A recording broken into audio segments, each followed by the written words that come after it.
needs the adhesive to work. If not, his day will be a disaster. Ah! So, Usman, if you really need something to bond, grab a tube of CT1 from your local stockist. An incredibly powerful sealant. Assalamu alaikum. Good afternoon. I'm your host for the Community Hour, Shagufta Nasreen, and we are live at the moment with our guests from the Ramadan FM 2018. You can either call us if you want to take part in our program. So our studio number here is 0333011786. I repeat, 0333011786. So you can ask any questions from our guest and put your question if you want to ask them anything. So without further ado, I'm going to introduce my guest, and my co-host today again is Shabs, Councillor Shaban Muhammad. And so I'm going to ask everyone to introduce Shabs bhai, if you want to say hello, and then we can move forward towards our guests. Yeah, Assalamu alaikum, brothers and sisters. Here's Councillor Shaban Mohammed, and we have a packed guest list today. And I'll just get the guests to introduce themselves. Yeah. Our first guest is Hasina Zaman, and she's the Director of Compassionate Funerals. And I would like to, Hasina, if you want to say hello to our listeners, and plus if you want to then introduce yourself in more details. Okay, Assalamu alaikum, brothers and sisters. Ramadan Mubarak, and greetings to non-Muslim listeners. Just to say, I'm Hasina. I've lived in Newham and Redbridge for the last 40 years, and I run, like as Shagufta said, run a funeral service. We'll talk more later. Thank you. Our next guest is Crail Bergston, and I'm going to ask her to please introduce herself to our listeners as well. Okay, good afternoon, everyone. My name's Crail Buxton. I'm a retired head teacher. I was a head teacher for a long time in Newham and in Redbridge. I'm a Newham resident. I've been living in Newham for 35 years. And I have my children went to school here, and my grandson is currently in school in Newham, and I'm a governor of 2 primary schools. Primary schools. And what areas of interest that you would be discussing here in the studio? I think there's lots of huge issues facing schools at the moment, and in Newham in particular, one big issue that's been facing schools in particular is the process of academisation, which has had quite a lot of publicity, and I've been involved with a very large community group linked with the National Education Union around opposing academisation of our schools locally. Great, thank you very much. Thanks, Crail. Hasina, if we start with you, because we wanted to understand. I know your project for quite a long time, actually, pretty much, I think, when it was founded, it was in early days. But the way you talk about the services and the bereavement services, it always inspires me. So I just wanted to understand more. I mean, we never got a chance to discuss in details. You're quite busy with your work. So today we have opportunity. If you let us know, in your view, what you have experienced in terms of bereavements and how you see the biggest reality of our life is death. But obviously, all of us try to not discuss it. So in your experience, how you can educate our listeners or maybe give them more information that could be helpful to them to deal with bereavement or to help families that have maybe bereaving in their community. Okay, before I move on to that, I do have noticed that just generally in our society, and when I mean our society, I would say, globally, that there is a real shift to understand the birth, life, and death balance. And so there's a lot of, in society, we have a lot of focus on birth. I have 4 children myself, and, and on life, whether that's education, growing up, education, work, and then we may live a bit, and then we may have some ill health, and sometimes, or we die unexpectedly. So that aspect of end of life is, I would say, in society is not very much embraced or accepted. So there's a very underlining intent to actually deny that part of our existence, or non-existence, I should say. Yeah. So I just want to say that's what I've seen over the last 5 years, and I have to say that before I even entered into this profession or into this area, that I was like really petrified of dying. And just to sort of let you know that just because I work in the area, I'm not robust. I'm just as vulnerable, and it affects me in various ways. So I just want to give that overview. So when it comes to the actual services, I would say that there is a real difference depending on how somebody dies. So when someone passes away unexpectedly, the levels of shock and denial is deeper and goes much longer. So that's one area. And the second area is that when even death is expected, so when we are, either at the, we've lived a long life and we're at the literally end of our life. So that could be we're in our 70s, 80s or 90s. And in some cases, even if we make it to 100, there still is a deep level of shock and sadness that goes, because you're losing somebody who's been so dear to you, and so what I can't say that what I've seen is that there's one way for everything. It's like every single situation, every single person is very different. Their level, how they experience their bereavement is very personal and very different, and is very genuine. So do you feel that some communities are better prepared than other communities? Because there are two things with death and bereavement. Is that death is kind of people feel it's the word they don't want to discuss, and they are very fearful that as if you discuss it, it's going to happen. So people don't just go near it. And then obviously when it comes, because it does come, and we get affected in families, personally, one way or other, and then it becomes very difficult for us to deal with it. But our perception at this moment is that sometimes even I think that some communities are better prepared, is the way I see the services happening, or the families dealing with it. But that's my perception, or maybe some other people. But you can tell us, that is that the case, that all communities get into this shock, or there are some communities that are better prepared than the other communities for the dealing with the death? I would say some people maybe, I wouldn't say generally communities. So there are some young communities that are actually embracing the whole area, and there's a lot of work that's being done by the government, the end of life care strategy. There's organisations like Dying Matters. We've just had Dying Matters Week last week, getting people, the UK population, to become much more aware about, not just about death, bereavement, and even dying, but looking at your estate, looking at the importance of protecting your estate, your finances, your inheritance, and what that means. Because a lot of times we just want to bury our heads in the sand and think that it's all going to be okay. And with death comes responsibilities. So there are some, when someone is passing away and you embrace that, and you talk about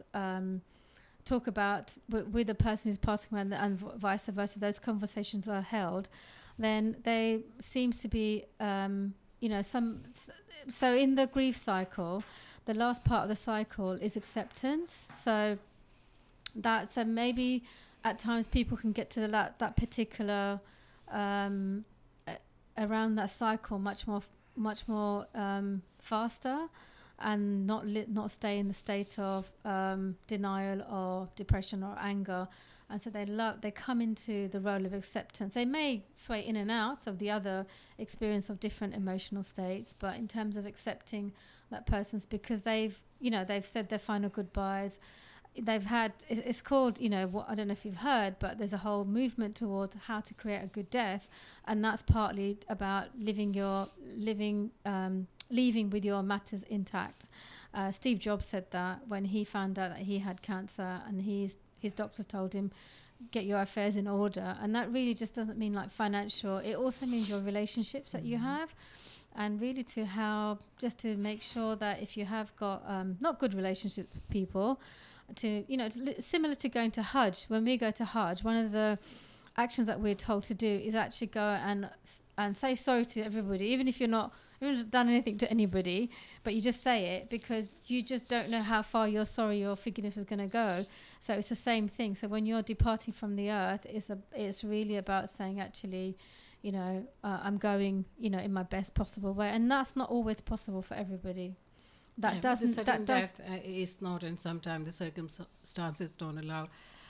I know you work with lots of organizations and you work with hospitals to provide that sort of bereavement services and to explain the whole death and bereavement issue in detail. What do you think, what is your work with the organizations that you work with, most hospitals and other institutions? And what do you think, how best we can prepare our communities to deal with it? And I know you wanted to talk about for the Muslim community being in Ramadan and how to deal with the with the bereavement issue. So yes, please, if you could. I think with the hospitals and hospices and care homes, they really want us to engage. So if you have a family member that's in a hospital, hospice or a care home, really be involved with the staff. Make sure that you go and visit your loved one, be involved in their care, become aware, don't wait to the last minute, because then that's what creates like a deeper sense of shock, because you think, oh, I didn't know. So what I would say is arm yourself, be involved, and be part of that care plan, rather than, because a lot of the care homes actually say to us that these people become really isolated. And it is really sad for us to see that. And so to avoid, to prevent people from feeling lonely, be involved, engage with the care staff, the medical staff, medical team. It's about empowering yourself and being involved right from the beginning. And in terms of Ramadan, you were saying, so I love Ramadan, because for me, Ramadan is like a bit of time you just check out. But obviously, we have to work, or some of us have to work. But it is a time where it just forces you. It really forces you to be just really still, because sometimes you just can't do anything. You can't even talk because, and it's not to do with the water. It's just the state of Ramadan. It just puts you in this really beautiful, serene state where you can just be with yourself. Spirituality. Yeah, so spiritual your state. Inside is becoming stronger. Yeah, and then what it's your opportunity to engage with your creator in this really open way, in surrender state, I would say. I don't mean I'm no good, I'm rubbish. I don't mean that. I mean you're just there, open, completely open. And I think it's a really good time to just put your cards on the table, and say yes. I'm really missing, my brother died 3 years ago, exactly a week ago. And and she says, so I'm actually missing my brother and I really miss him. And then if I feel tearful, then I allow myself to feel sad. Then I might say, oh, actually, I never had a good time with my mom, and I think my mom should say sorry to me. And it's using that space and with God, and to make amends, and exactly. I just think it's such a yourself, I guess, speaking to your inner self. Yeah. And having a time to reflect on your soul. And we're doing lots of things in the world, but Ramadan is 1 month that allows us to, as a community, to get together and think beyond me factor. I know Shabs has a question he wanted to ask, perhaps a question. No, what I was just going to say about Ramadan is it gives you a time to reflect on yourself and what you've done in your life, and the lost ones you've lost. Like I lost my brother and sister maybe 3 years ago, and sometimes it's a good time to reflect and look at the issues. And it makes you strong as well, because now you having a grip with the realities. You know, this is a reality. People leave, people go, and you know, everyone has their own time. But for us to accept it and to get this reality and make ourselves then strong, it's quite difficult. And I think Ramzan. And does sometimes, offer. obviously, you look at Ramzan. It comes around, and you see family members that you don't see, you won't see again, and it gives you time to think about them and reflect on them. Thank you. Shabs, if we can move towards Krail, and if you, because you, I wanted you to have some question for Krail. So Well, what the main question is, at the moment we are running a big anti-academisation drive in Newham at the moment. Carell, I think, is one of the heartbeats of that drive, and we have been successful in getting a lot of schools to reverse this anti-academisation movement that's going on. And you know, my daughter actually goes to an academy school and has seen the effects of academy schools, especially in sixth forms, when you get A-level students going in thinking they're going to be in these schools for the next 2 years, and they find out that they're in the first year they've not made the grade, and all of a sudden they've literally expelled from these schools, and they have to find colleges and have to rediscover, refine their education again. So they're literally going around because they've not made the grade, going to other colleges, and literally it disrupts their education. And this is, obviously, I'm very passionate about anti-academisation because I don't believe in it, and it's also, you know, what we're doing with our young people. so Okay, so I think you know, Shabs said that there was a very large anti-academy movement, and in Newham there is.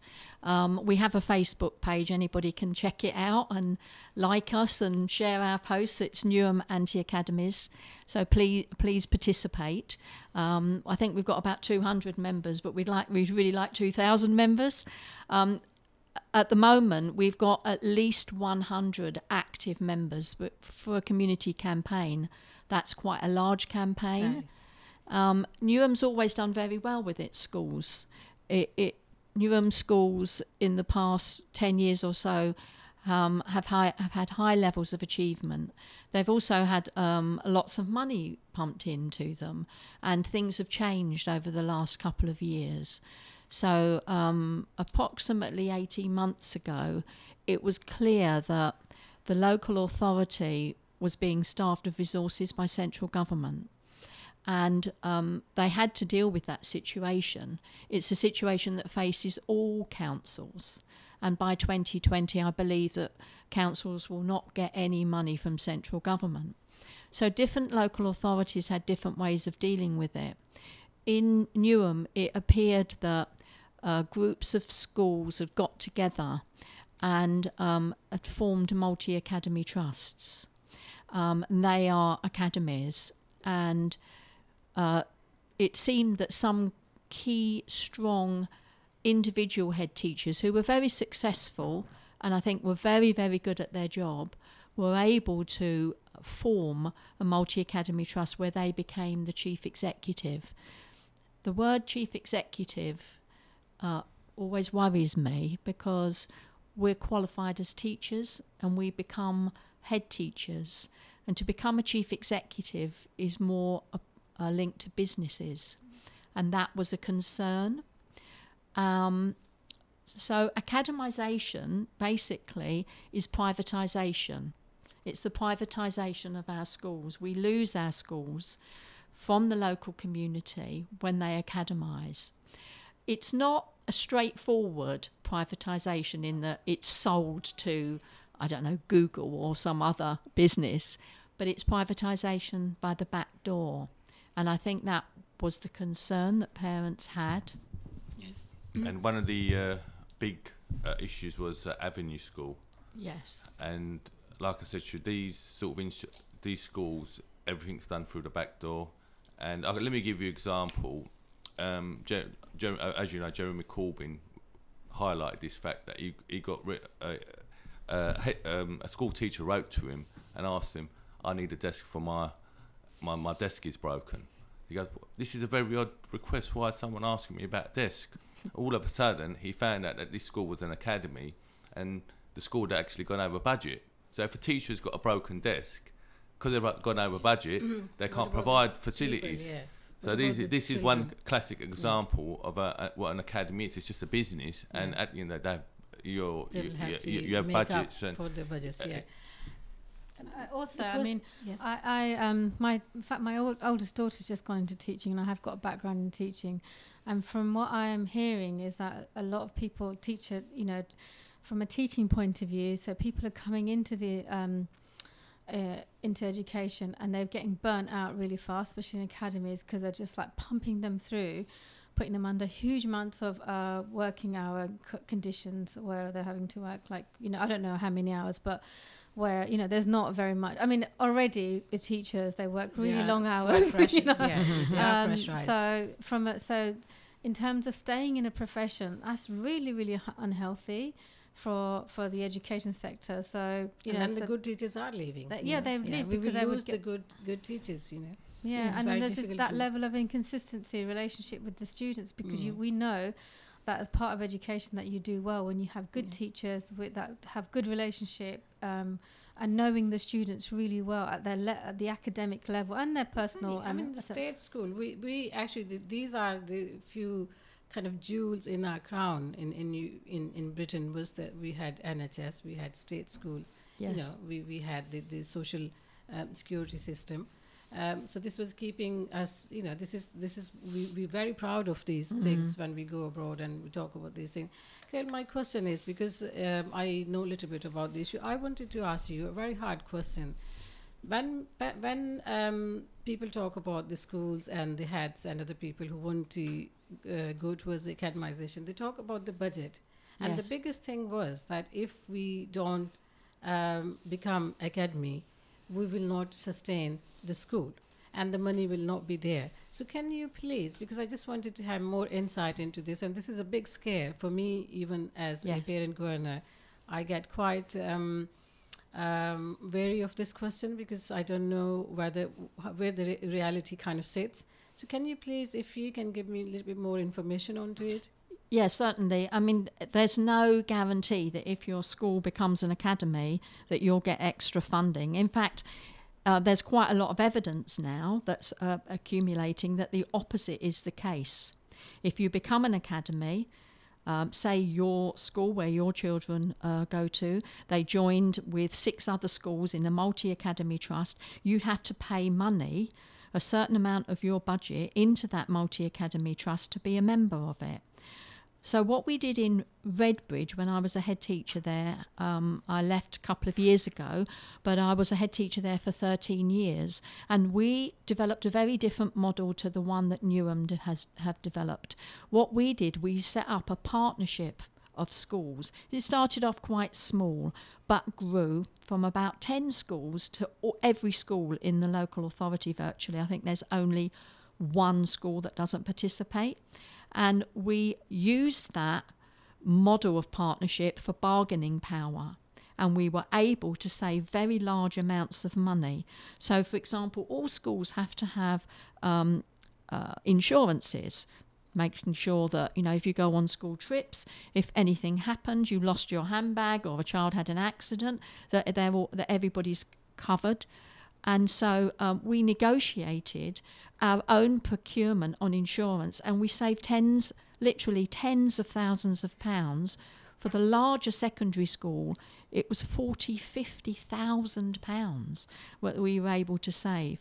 So the future for schools, in terms of the big budget cuts that are going to have an impact very shortly, if they're not having an impact already, is for schools to work in partnership together rather than introducing an extra layer of management. So 6 schools together would have 6 heads of schools and 1 chief executive or CEO on a huge salary.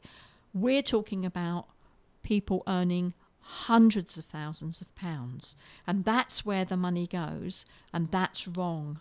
So in a way, it's not a difficult question.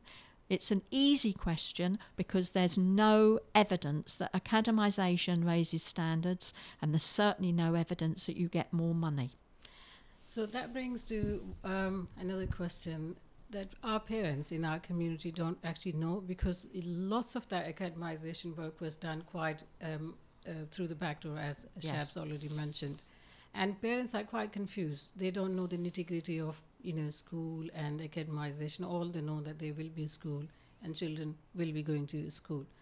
But we know that it's going to change in a massive scale. So what sort of questions parents should be asking their schools if they are involved? I mean, there's a bit, sort of little bit if as well, because previously parents were not involved.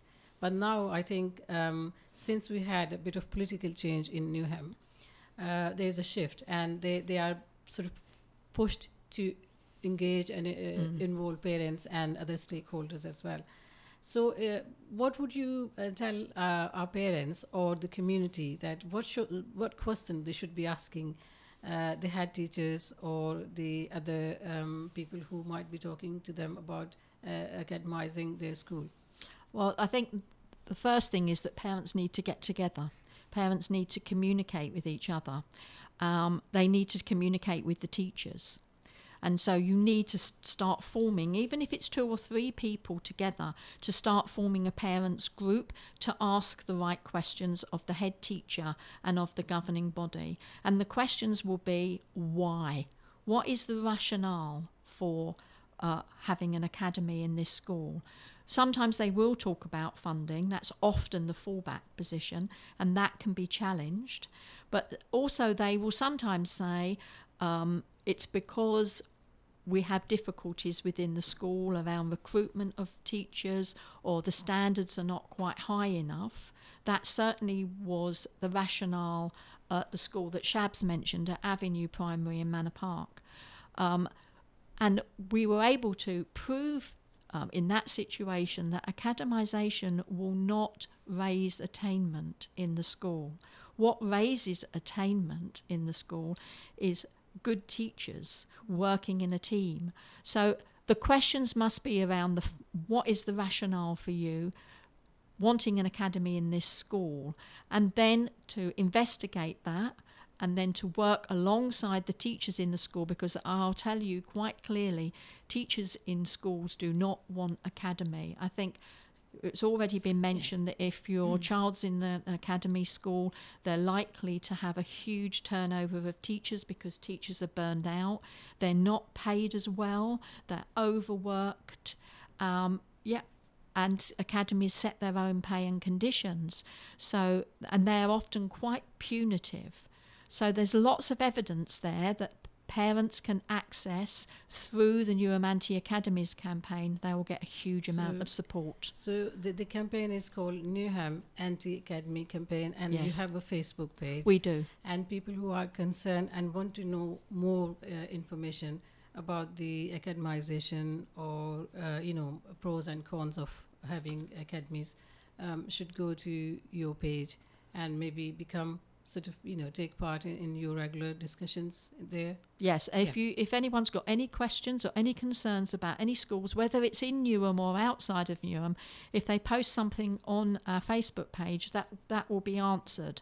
Because we are Newham Anti-Academies. That's good. But yes. we have now London against Is there academies. a phone number you want to give out that people can call and ask some question, or is it just a Facebook? Just the Facebook Just page. a Facebook page. Yeah. So, and it's called Newham Anti-Academies. Anti-Academies. Yes. There's a Facebook page, and parents should actually go on that page and, maybe ask questions. And we will answer them. But we've worked with schools right across London now. Great. This is becoming a London-wide issue, and we're winning. It is, yes. I think there are signs that with the political shift as well, Yes. it's happening, and I hope that, everything works out well. Shabs, quickly. I was just going to touch, on the last programme, we actually mentioned exclusions of young people. Now, one of the main issues with academy schools is that when we get certain pupils that don't make the grade, and sometimes they get excluded, and what we actually do there is like I said, I've seen it with in my daughter's A-level school now, where certain pupils didn't make the first year. Now once they get kicked out of the school, and they're made to run around and find another college or a sixth form college to unfair. carry on their education. This is where when we look at things like league tables, we say, oh, this is such a great school. It's got this many but what's actually happening? But they have taken out the not very well-to-do students, which is very unfair. Yeah. It's like worthy of being in my school if you don't attain certain grades. So which is quite. It's quite disgraceful, because my daughter actually said to me there was at least 20 people that got excluded the last time.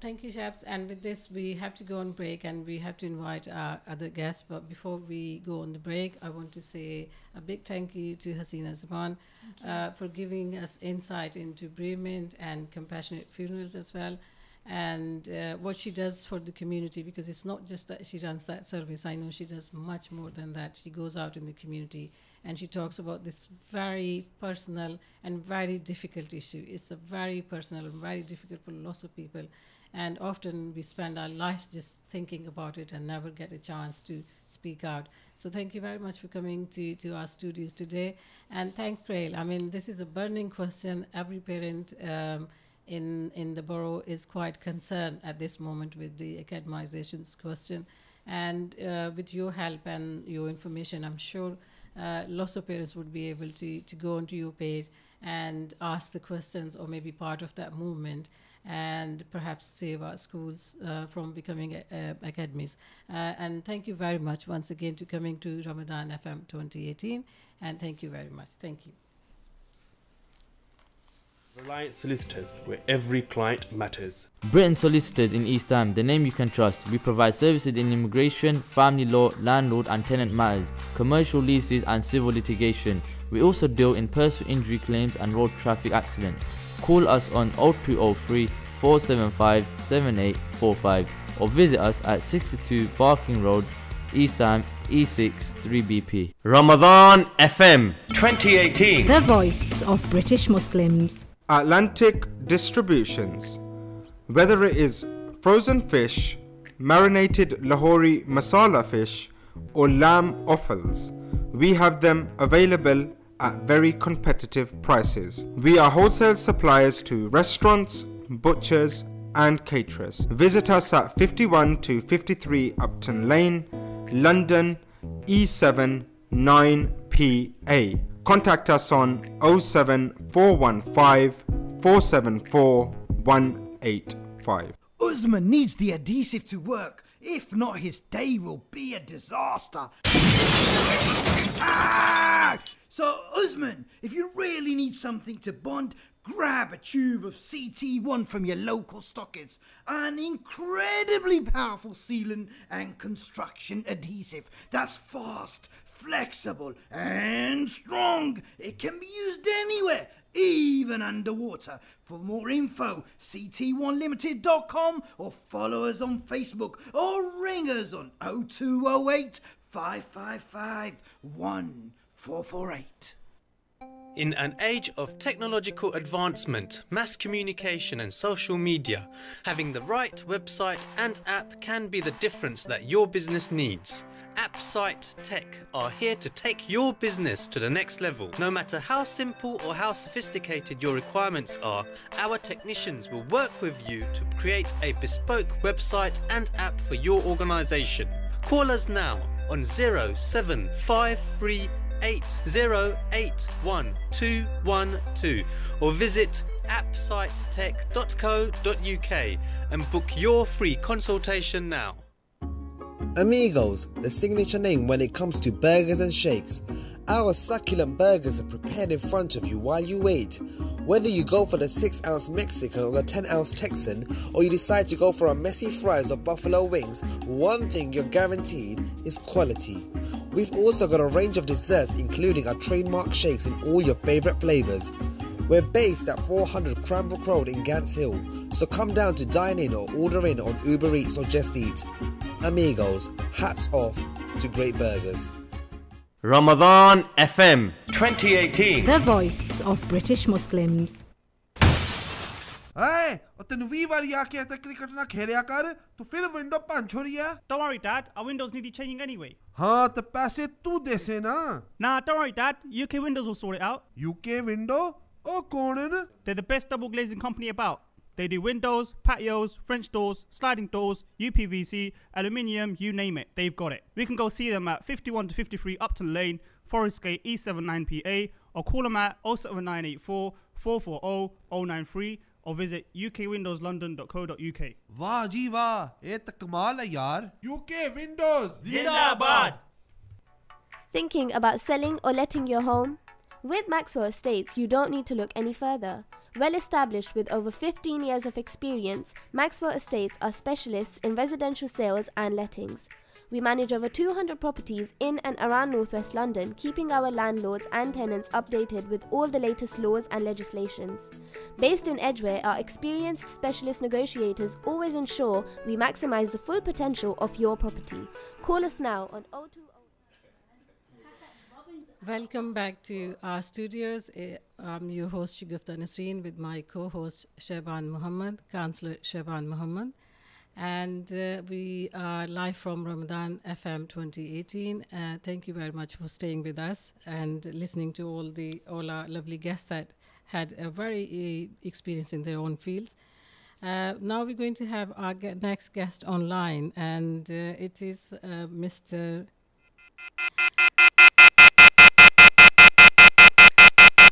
We might have lost the guest on the phone line, so we might have to redial. Meanwhile,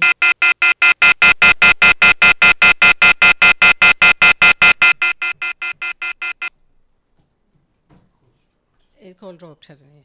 So we're going to establish another call with our guest on the phone. Meanwhile, in our studios, we have two guests with us, which is we have Sabia Kamal, who is a journalist and a community activist, and we have another guest, Brother Irfa Naeem, and I think we have our next guest on the phone.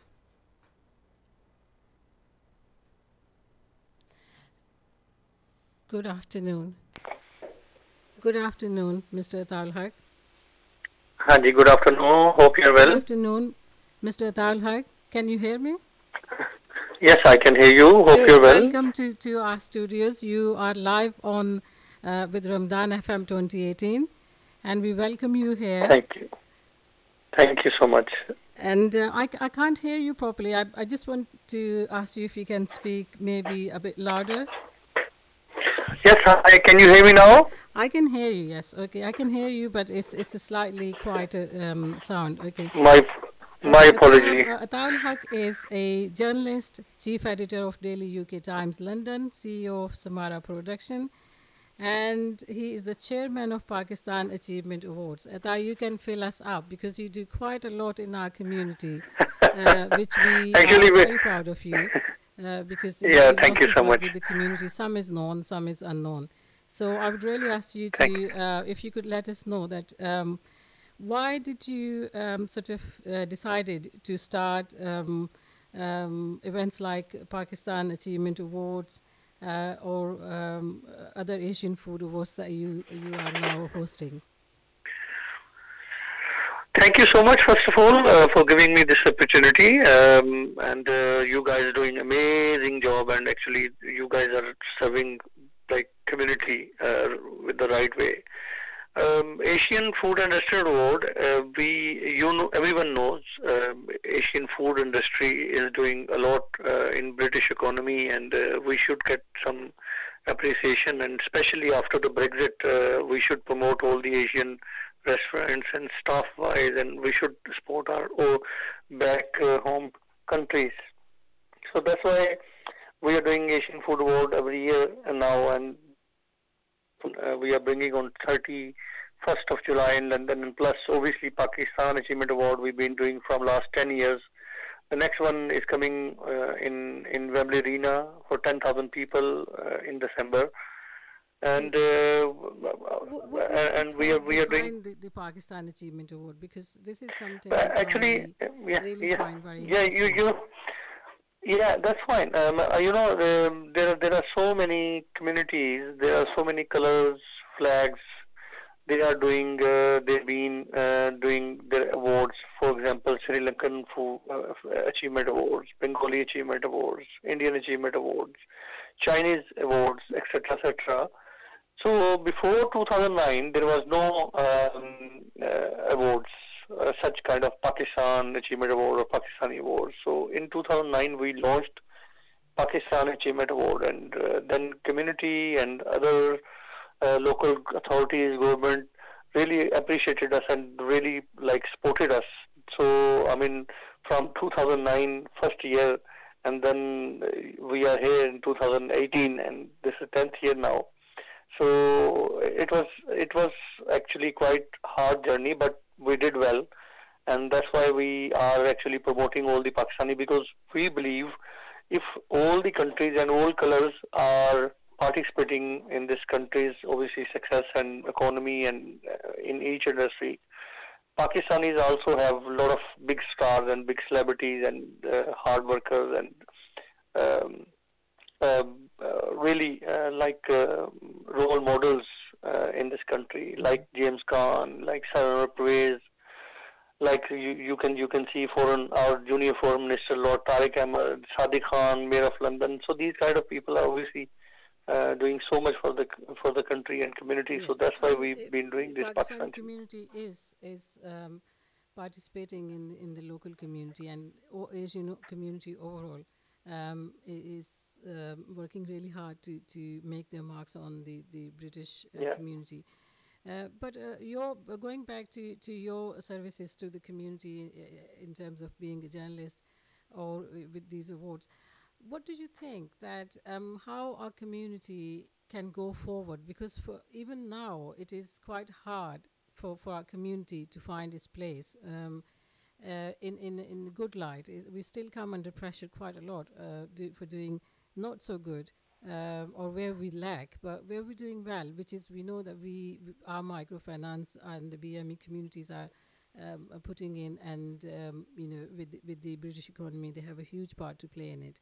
But we still don't get that kind of recognition. So, in your view as a journalist, what do you think? How far we still have to go to be able to? Yes, we go to Sadiq Khan as a mayor, and yes, we got Ruxana Fiaz in Newham as in the first female Pakistani Muslim women directly elected mayor. So it's quite a big title for her, and which is very good for our communities.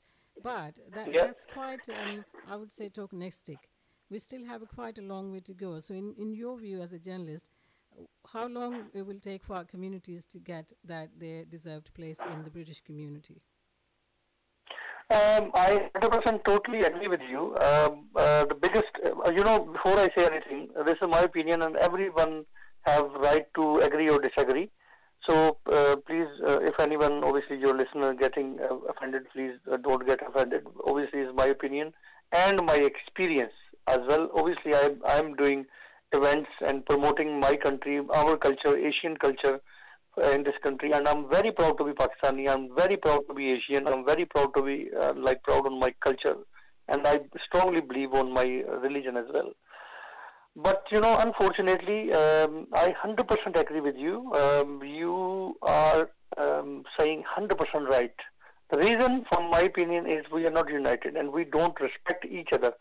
If you talk about and if you see other communities and other cultures and other colors, although they fight each other, but when the country and when the dignity and when the community names comes, they always united. But although they don't eat together, but we are, I think, other way around.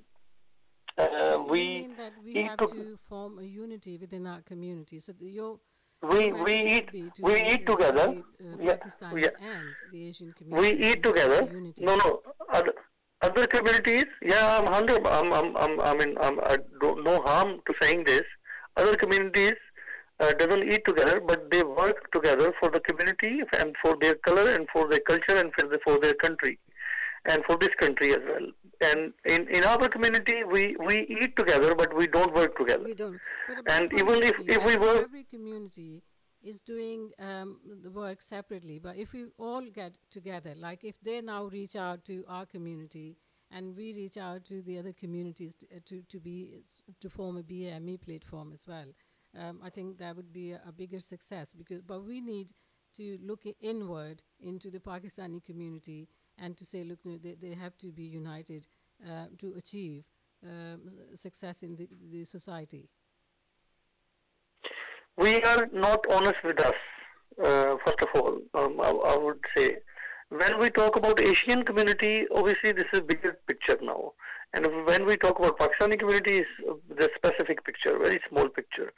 And when we talk about Asian community, obviously Asian community, no doubt Pakistani community is playing very, very big role in this Asian community and obviously in this country as well. But yes, for when Asian community comes, we Pakistani contribute, we Pakistani play a very big role, very hard work, and we give our 100%. But when our itself, specifically our country comes or our community comes, we personally don't like each other. We don't like each other's achievements, and obviously jealousy is too much in our community. So this is my opinion, and to be very honest, but still, educate themselves into to work together and appreciate each other. Basically, appreciating people who are working out there, and yes, they are becoming successful, and they should. But we should not be sort of getting jealous. We should be supporting them. This is the most important. Now, obviously, if I have spoken a lot of negative things now we should talk about positive side as well. Regarding the positive side, I think whoever spreading negative propaganda or anything negative we should not even focus. We should not even waste our time that side. We should focus on our work. We should focus what we can do, and let's if someone doing anything negative, let them do it. And how long they're going to do it? So I think plus we should not interfere, and especially we should not religion-wise. We are so strict, which we should not. Actually, because the color and the what you mean is that the word is tolerance, that we tolerate different ideas and a different faith. Religious wise, we don't have any tolerance. We are living in UK, okay, and we should also respect the law of United Kingdom. If United Kingdom is allowing us to go for partying and drinking, okay. If our religion are not allowing, we should not go for drinking and partying. But if someone is going, let them go. Who we are to stop them, and who we are to give them any fatwa or any specifically, strong words we use, and we tell them these people are kafir or etc. etc. Every single person got their own religion. What you want to say is that we leave the religion to people and their personal choice. But as a community, we need to come together and to be able to help each other so we can promote our country, our culture, and our people on the bigger scale. Religious is a very serious matter. People take it very seriously. As soon as matter. And 100%. Yeah. So as soon as we will leave the religion in our own lives, as soon as we will leave the religion in our own house, in our own community, in our own families, and as soon as we should not interfere in somebody else's religion, trust me, we are going to be best community in the world. Why we face a lot of negativity, and criticism, because we don't follow our religion, and we don't follow our religion, but we also interfere with somebody else's religion, and we always tell them, because religion and community work, religion and politics, religion and obviously culture should be separate. And this is the biggest gap in our community. So your message would be that we should unite with the common ideas, and rather than going into people's personal life, we look at the big picture. Obviously, everyone has their own faith, their own way to practice their faith. but we should all go for the bigger picture, and we promote our community and culture. And for that, obviously, we thank you for participating with us, and keep up your good work, and hopefully we will see much more of your Thank work you. Out in the community. Thank you. Thank you so much. Before I go, lastly, I would like to invite you and all your listeners. On 13th of June at Royal Nawab, London, we are bringing very massive Chandrat exhibition. On 13th of June, it's going to be massive, big exhibition there. So girls and females and kids. Before Eid, we have Chandrat. So yes, I Yeah. think people are. Please come and bring your family and all your radio management. Yeah, definitely all your management and radio management, yourself, all the listeners, please feel free to come, be my guest, and let's enjoy the Chandrat and eat together. For the generosity, Ata. We definitely will try our best to be part of the Chandrat and Thank you. the Eid celebrations with you. Thank you very much. Thank you, Ata, for participating in our program. Thank you.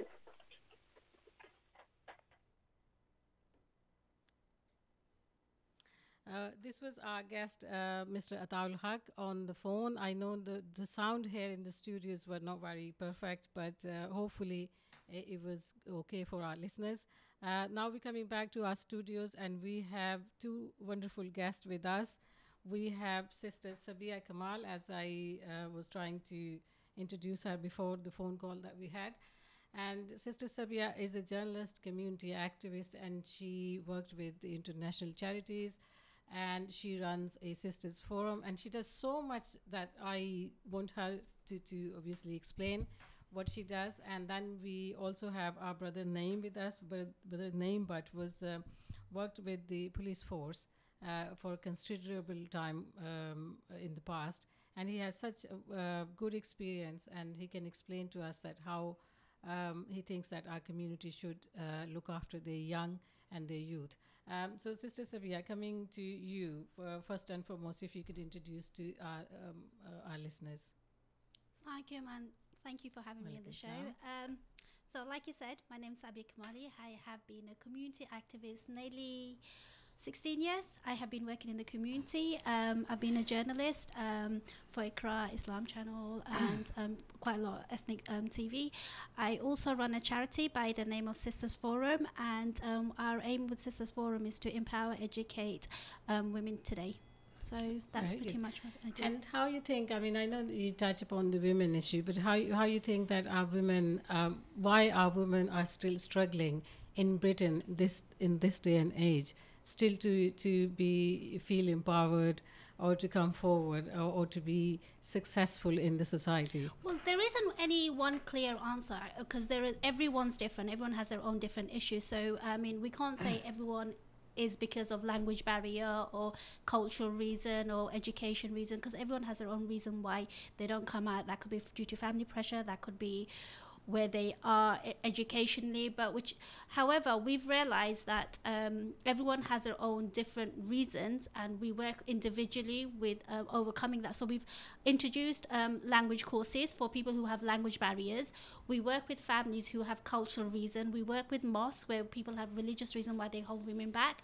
We also provide education, and we also work with women on developing their self-esteem and confidence, because sometimes it's not the external factor, it's you personally, it's your own reason why you put barriers on yourself, and that's why you can't come out. Some have children as an issue, so we work with childcare. So everyone has their own different reasons why they don't actually come out and they hold themselves back. So how is your the organizations you work, and you also have a sisters forum, so how your organization or your forum is working towards helping and supporting women who are willing to come, but willing to do something in the community, but doesn't have a confidence or maybe have some barriers? Well, interesting you said that, because we're working on this new campaign at the moment. It's called Self-Esteem, and it's sort of building on your own self-confidence and your self-value and how you see yourself. So I think most important thing for anyone is actually dealing with their own self-confidence and how they portray themselves. So that's what we're working with. with individual and family, because sometimes, I mean, the difference between Sisters Forum and any other women-led organization is we work with brothers as well, because you could empower a woman, but when she goes back to home, she'll be back into her where she is. But if you work with her husband, her brother, her father, you could work on the same space. So you actually work together to move forward. So we don't only empower women, we empower the men at the same time, so they both get the same kind of education and same kind of knowledge of where she is. So that's what we do. Yeah, that's wonderful. And then if we bring in our other guest, Brother Naeem, into our discussion, you spent 9 years with the service, with the Met. 9 plus 5 is 14. 14. So 14, yeah. That is quite a long time. And then you decided to move away and do some community work. So what was your experience with the Met Police, and what was your jobs first? I mean, if you can. I don't think I can sum up my full experiences in this short show. I probably need my own show for that. But yeah, I spent 9 years in Hackney, policing Hackney on response teams and community policing. And I spent 5 years on the counter-terrorism and as a prevent engagement officer. That was eye-opening. It gave me a lot of experiences. It allowed me to be involved in the process of how people get investigated, what type of support mechanisms we put in place for the community, so that people can be de-radicalized, if there is such a thing. And that's an argument in its own. Yes. So there is a grey area as to how the whole prevent and the whole counter-terrorism policing works. There are other options. There are other ways that we could be trialling. And I left the police force really, truly to try and set up an alternative way of tackling terrorism. Or radicalization? Radicalization and terrorism. In our youth, which is a very serious issue in our communities at the moment. Especially in the east end of London. I mean, we've got numerous cases which we've probably been involved in, as in support mechanisms some way.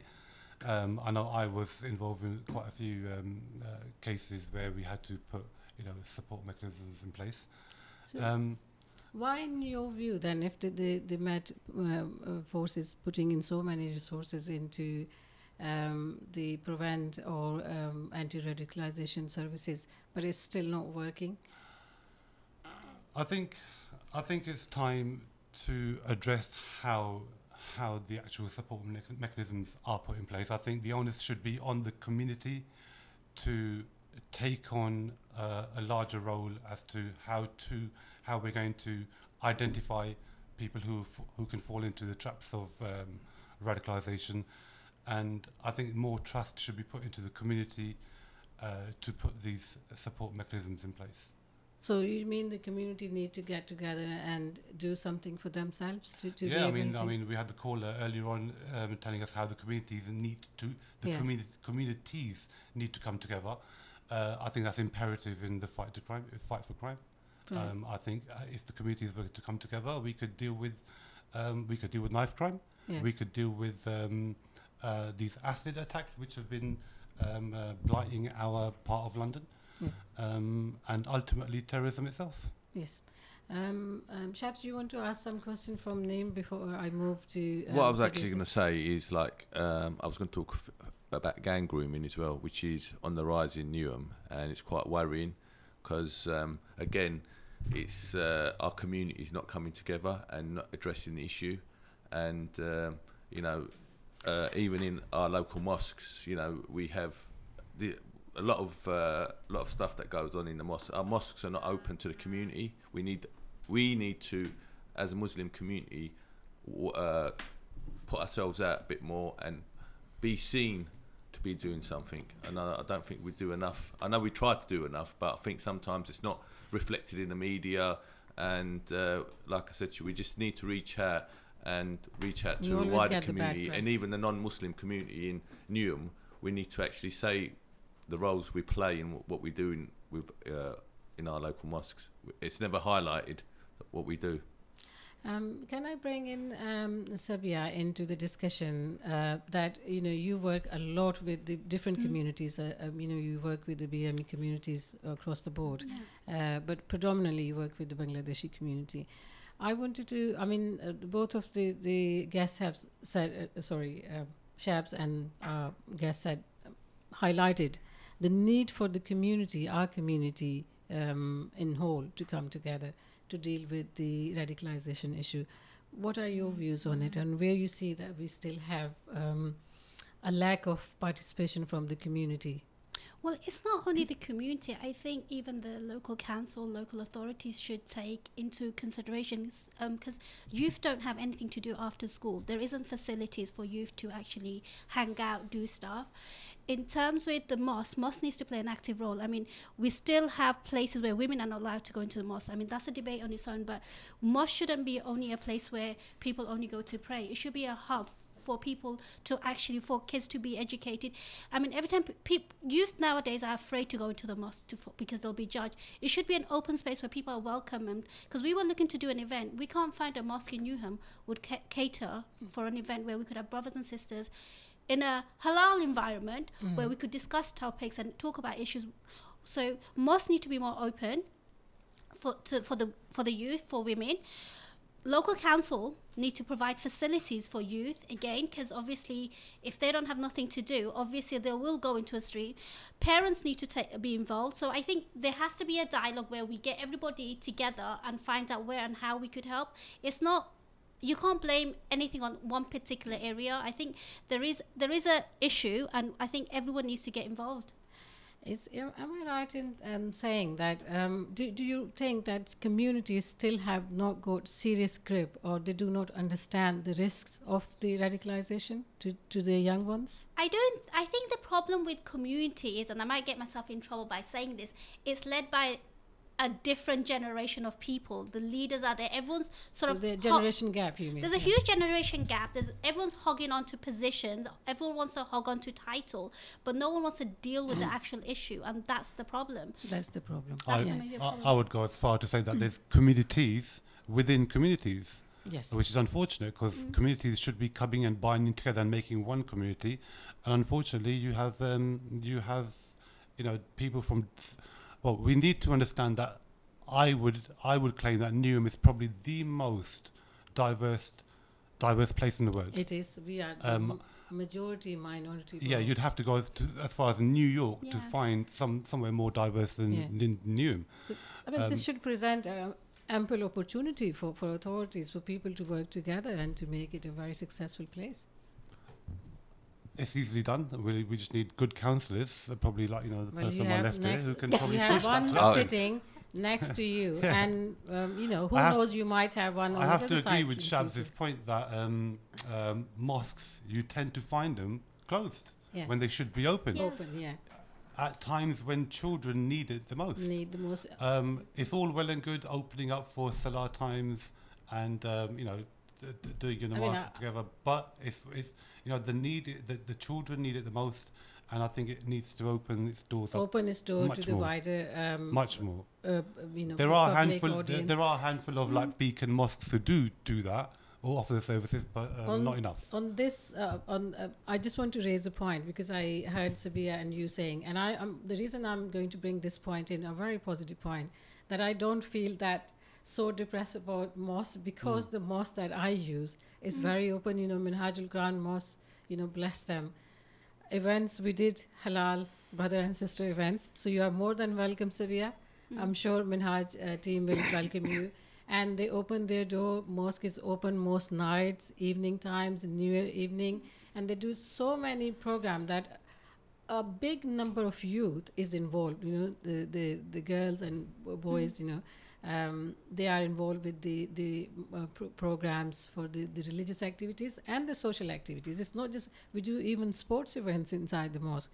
So I think there is an example within Minhajul Quran, if the other mosques want to see, and sometimes they don't like us the way we do programs. We do actually community fun days inside the mosque, and sometimes maybe other other people in the area don't really appreciate it. They say, okay, we're using mosque for the non-mosque purpose. For them, the mosque purpose is Salah. But if they really study back in Islam, in the days of our Prophet Muhammad, peace be upon him, the mosque was the hub of the Muslim activity. It was your finance department, it was your all sorts of, your guests used to come there, stay there, the community people. Our Sahaba Ikram used to listen to all the problems from the women, used to go into the community. So I don't know, into the mosque. So I don't know where all this came, that mosque is just for Salah and just for men. So yes, Sabia, I am very agree, but I am perhaps lucky to have the mosque I use provides quite a lot of facility for women. Lots of women classes. I know. I was just going to say, many mosques lack structure. Many of them don't have community workers. Many of them don't have young imams that can relate to they the haven't people. Engaged the people they should be engaging. The youngsters can relate to and give them guidance. Sometimes, after mosque, as soon as Salah finishes, you see groups of young Muslims outside mosques. But at the end of the day, they're addressing problems in the community, or they could get into violent gangs, and they think they can at the end of the day go into these groups, and there's a disconnect, shall I put it, with some mosques and the people that use them, and especially our young youth in our communities. There's a real disconnect, and we need to, as mosques, and as we need to connect with our young people and ask them what they need, and maybe provide them with the facilities they need. Yeah. I just wanted to have last word from Sabia.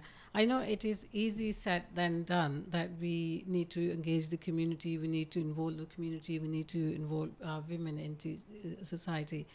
In your view, how we can move forward, maybe on a smaller step, and how your forum, that sister forum, can play bigger role in it? In which one? In the actual getting youth involved, or getting the community, setting up a platform where everyone can come and engage? So how we could move forward, because at the moment we keep saying we need to get community engaged, but how? That's a really interesting point, because we've been trying to get the community in Newham engaged for a very long time, whereas we did the same method in Tower Hamlets, and people were, because they were already politically active, it was more easier. We've done outreach work, we've been to door, but I think the only time people come out is what they have to gain from it. So if people realize the benefit of it, if people realize the need of it, then perhaps they will come out. But to be honest, we're still working out on how we could bring out people forward in order to actually empower them, because we are working on something. But we have worked with the local authorities, we have worked with all the organisation, but I think there is something in our community that holds them back, and that's what we're trying to work with. Okay. Thank you very much, Sabia. Thank you, Naeem, and thank you, Shabs, for all of you coming and taking part, and Shabs, for you to co-host the program with me. And thank you very much to our listeners who stayed with us, who listened to our program. We are live on Ramadan FM 2018, and please stay with us. We have a very wonderful program coming up next, and we will see you next Tuesday with more community hour, with more community issues, and with more guests to come and speak to you. And if you need to ask something, you can call us in our studios. And with this, I would say Ramadan Kareem, and keep yourself looked after in this Ramadan, and hopefully we see you next Tuesday. Thank you very much.